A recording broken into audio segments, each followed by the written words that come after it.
Le sang très précieux de Jésus-Christ fortifie notre espérance.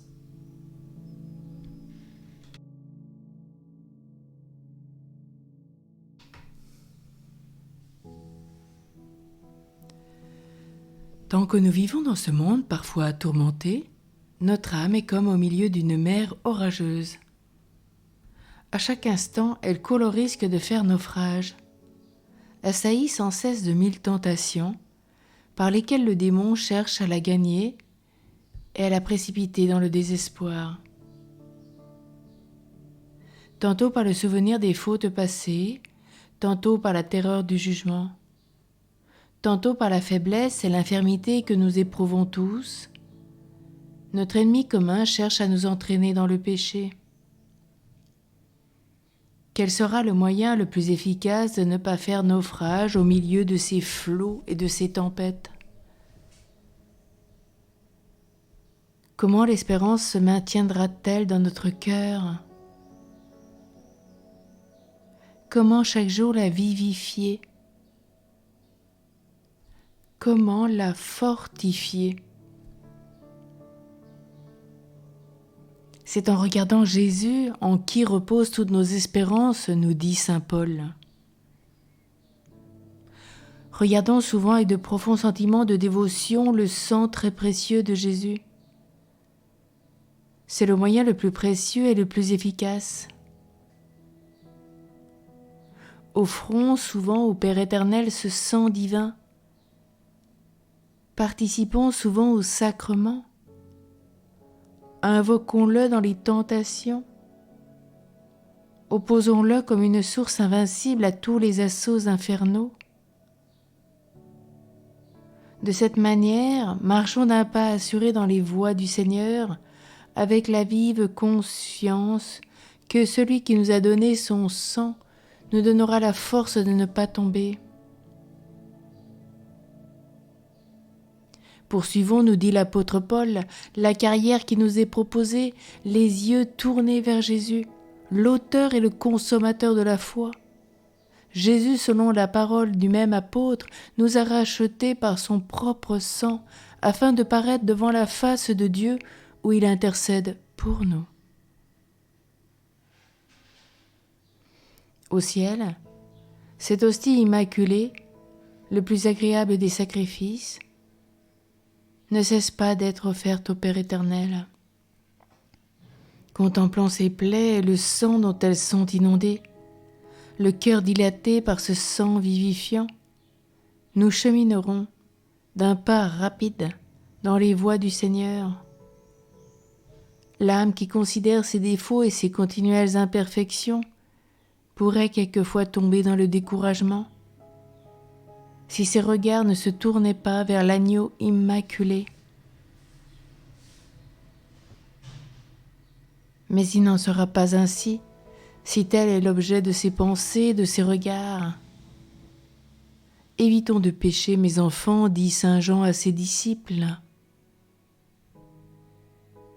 Mais si quelquefois vous tombez en faute, dit-il, ne vous découragez pas, ne perdez pas la confiance du cœur, car nous avons près du trône un Père puissant avocat qui implore constamment pour nous la miséricorde en faisant parler la voix de son sang innocent.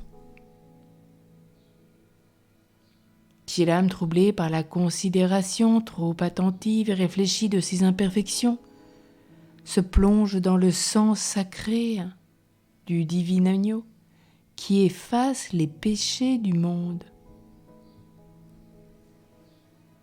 nous y puiserons une merveilleuse consolation. Elle pensera que Jésus ne cesse d'implorer pour notre guérison et notre salut.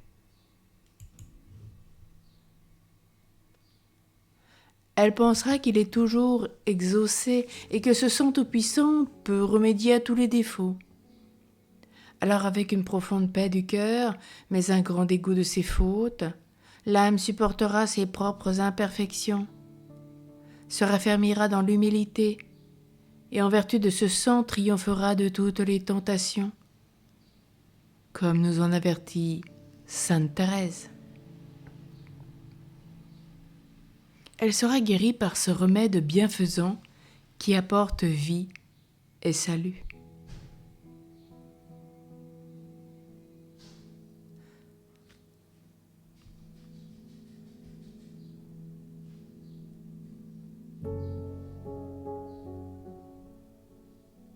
Le bienheureux Jacques de Bévania fut surpris un jour d'une violente tentation concernant son salut éternel. Quoiqu'il eût pratiqué beaucoup de vertus héroïques, il était extrêmement éprouvé de la crainte de la damnation. Un jour, dans sa désolation et son affliction, il se plaça devant l'image de Jésus crucifié et remarqua que de son côté sacré s'échappaient d'abondantes gouttes de sang. En même temps, il entendit la douce voix de Jésus qui lui disait « Que ce sang soit le signe de ton salut ». À cette vue et à cette parole, toute terreur se dissipa.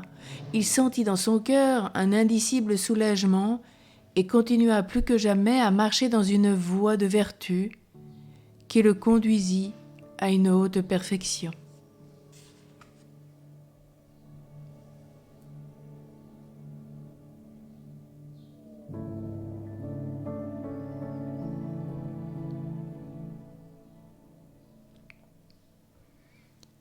Prions. Jésus, tu nous aimes tant. Quelle force, quelle vie nouvelle notre espérance puise en ton amour. Cet amour va jusqu'à offrir pour nous à chaque moment ton sang tout-puissant et efficace devant le trône de ton Père éternel. Afin qu'il ne regarde pas nos fautes, mais bien les mérites de ce sang. Que ferons-nous dans ce monde si vous nous posiez un aussi puissant remède à toutes les tentations qui nous assiègent? Nous sentons notre faiblesse, nous voyons les périls qui nous entourent. Nous avons horreur de nos fautes passées. Mais après tout, nous nous consolons quand nous tournons nos pensées et notre cœur vers ton sang sacré. C'est là notre remède, notre force, notre salut. Avec lui, nous bravons tous les ennemis de notre salut. Que l'enfer se déchaîne contre nous, que le démon s'efforce à nous entraîner dans le gouffre du désespoir, nous ne craignons rien, car notre esprit et notre cœur sont munis de ton sang précieux. Ce sang, tu l'as répandu pour nous tous.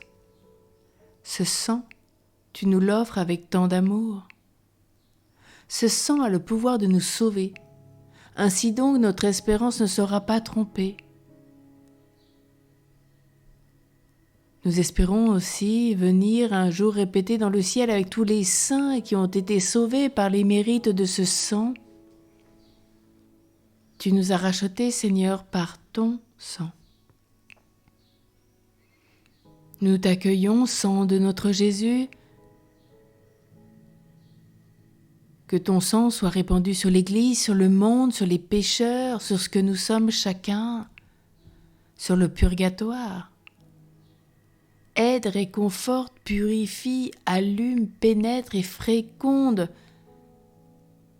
Très divin sang de vie de Jésus, le petit nombre de ceux qui t'aiment, le nombre infini de ceux qui meurent sans toi, accélère et répand sur tous cette très divine pluie, afin qu'on vienne en toi confiant en la vie, comme il l'a été pour Longin à la croix,